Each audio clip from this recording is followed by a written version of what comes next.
This is very like یہ ایک آپ سمجھ لیں کہ ہمارے معاشرے کا بڑا خطرناک المیہ ہے. اچھا ڈاکٹر صاحب، ایسے کون سے، اگر میں آپ سے کہوں کہ سستے اور قدرتی غذائی طریقے یا گھریلو نسخے ہیں جو کمزور یا بیمار لوگوں کی صحت بہتر کرنے میں آپ سمجھتے ہیں کہ وہ ان کے لیے کارآمد ثابت ہو سکتے ہیں؟ کچھ تھوڑے سے نسخے ہمارے ساتھ شیئر کریں. دیکھیں اس وقت بہت سارے لوگ جو ہے نا جن کو بے شمار مسائل ہیں، بیمار ہیں، اس کے ساتھ ان کو اعصابی کمزوری ہے، عضلاتی پٹھوں کی کمزوری ہے، جیسے خواتین کے ہاں حمل کے بعد کے بہت سارے مسئلے ہیں، سیزیرین کے بعد کے مسئلے ہیں، نارمل ڈیلیوری ہو جائے تو اس کے بعد بھی مسئلے ہیں.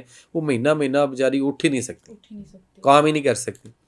تو پہلی بات تو یہ ہے کہ ان خواتین کو ہمیں پہلے 9 مہینے کام پہ لگائے رکھنا چاہیے. کام کریں، کوئی انوکھی بات تو نہیں ہے بچہ پیدا کر ان کو بٹھا دو، پاؤں نیچے نہ اتاریں، سیڑھی نہ چڑھیں. وہ ڈاکٹر تو بیڈ ریسٹ کہے گا اس لیے کہ سیزیرین نہیں بنانا. اگر وہ چلتی پھرتی رہے گی، ایکٹیو رہے گی، جسم اس کا ایکٹیو رہے گا، اس کی باڈی جو ہے اس کے اندر حرارت پوری رہے گی، ایکسرسائز رہے گی اس کی، تو وہ تو نارمل ڈیلیور کر لے گی بچہ. دوسری بات یہ ہے کہ جو بھی مسئلے ہیں، چاہے یہ حاملہ خواتین کو اس کے بعد والے مسئلے ہوں، ڈیلیوری کے بعد کے، یا کسی کو بھی آپریشن کے بعد مسئلے ہوتے ہیں، ویکنس ہو جاتی ہے، یا کسی بھی بیماری کے بعد، مطلب ٹائیفائڈ ہوا یا کوئی اور کئی مسئلے ہوئے، اس کے بعد ہمیں بے شمار پرابلم ہے کہ ہم کیا کریں گے، ہم اٹھ نہیں پا رہے، وٹامنز کھائی جا رہے ہیں، کیلشیم کھائی جا رہے ہیں، ان کے اوپر ہم نے یہ بھی کروڑوں اربوں روپے ہمارا اس میں بھی ضائع ہو رہا ہے. تو ہمیں چاہیے کہ ہم فطرت اور نیچر کی طرف بیک ٹو نیچر ہوں.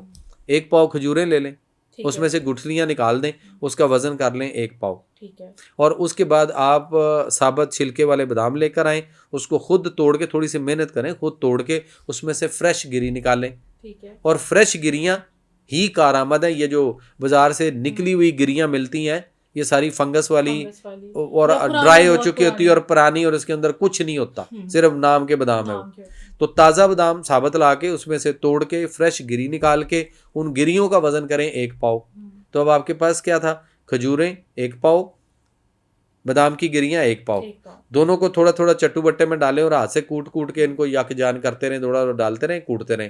جب یہ ساری دونوں طرف سے ڈل جائیں پھر اس کو اچھی طرح کوٹ کے مکس ہلائیں، ذرا بیچ میں کسی چیز کے چمچ کے ساتھ، پھر کوٹیں.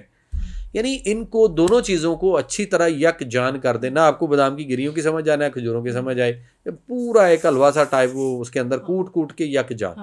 پھر اس کے بعد آپ 1 پاؤ شہد ڈال دیں، 1 پاؤ شہد اس کے اندر، ٹھیک ہو گیا. اس کو مکس کر دیں چمچ کے ساتھ، اور اس کو کسی جار میں، شیشے کی بوتل میں کہیں بھی ڈال کے اس کو رکھ لیں. تو یہ 1 چمچ اس کا ٹیبل سپون صبح اور 1 ٹیبل سپون شام کو، گرم دودھ کے ساتھ، اور گرم دودھ میں دیسی گھی ڈال کے. ٹھیک ہے. جب آپ یہ دیسی گھی لیں تو اس کے بعد کم از کم 2 گھنٹے پانی نہیں پینا. ٹھیک ہو گیا. تو یہ آپ کریں اس خاتون کو جو بچہ پیدا کر کے فارغ ہوئی ہے اور اٹھ نہیں پا رہی، پتہ نہیں کب اٹھے گی، تو اس کو یہ دیں. 5-7 دنوں میں اٹھ کے گھر کے سارے کام کرنے، ہنستی پھرتی کام کاج کرتی آپ کو نظر آئے گی اپنی مرضی سے. تو یہ سب سے اچھا اور بیسٹ ملٹی وائٹامن ہے. یہ ملٹی وٹامن وہ ہے، یہ آپ صلی اللہ علیہ وسلم کے دور میں آپ صلی اللہ علیہ وسلم بناتے بھی تھے، صحابہ کو بھی کھلاتے، اپنے فیملی کو، خاندان کو، اہل بیت کو، سنوں کو. یہ پنجیری ٹائپ کا لیں طب نبوی کی. تو یہ ایسی کمال کی 3 چیزیں ہیں جو تینوں میں آپ دیکھ لیں. کھجور میں بھی شفا، اور اس کے بعد شہد میں بھی شفا. شہد کے بارے میں حدیث نبوی ہے کہ رسول اللہ صلی اللہ علیہ وسلم نے فرمایا، اور یہ حدیث جو ہے حضرت علی اس کے راوی ہیں، جن کے بارے میں یہ کہا گیا نا کہ علی، ہاں، اور علی جو ہے وہ میں شہر ہوں اور وہ اس کا دروازہ ہوں. تو وہ حضرت علی سے روایت ہے یہ حدیث کہ آپ صلی اللہ علیہ وسلم نے فرمایا کہ 2 چیزوں کو کبھی نہ چھوڑیے گا، الاصل والقرآن.